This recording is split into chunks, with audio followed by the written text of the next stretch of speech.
2 बटाट्यांपासून भरपूर अशी आलू भुजिया घरच्या घरी तयार करता येते. 2 वाटी बेसन पीठ घेतलेलं आहे. गरजेनुसार आपण वापरणार आहोत.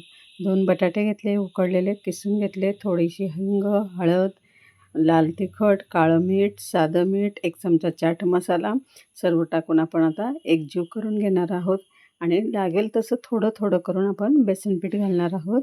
3 चमचे तेल घातलेलं आहे. मस्त गोळा भिजवून घेतलेला आहे. तेलाचा हात लावून घेणार आहे. गोळा आपल्याला फार कडक किंवा फार नरम भिजवायचा नाही आहे. बघा मी तुम्हाला टेक्स्चर दाखवते. आता कढईमध्ये तेल तापायला ठेवलेलं आहे. तोपर्यंत आपण साच्याला तेल लावून घेणार आहोत. ग्रीस करून घ्यायचं आहे. म्हणजे साच्याला पीठ चिकटणार नाही. तेल छान तापलेलं आहे. आता त्यामध्ये आपण मस्तपैकी शेव सोडूया. बघा शेव किती छान झालेले आहेत. 2 बटाट्यांपासून भरपूर असे कुरकुरीत शेव झाले आहेत. आवाज ऐका.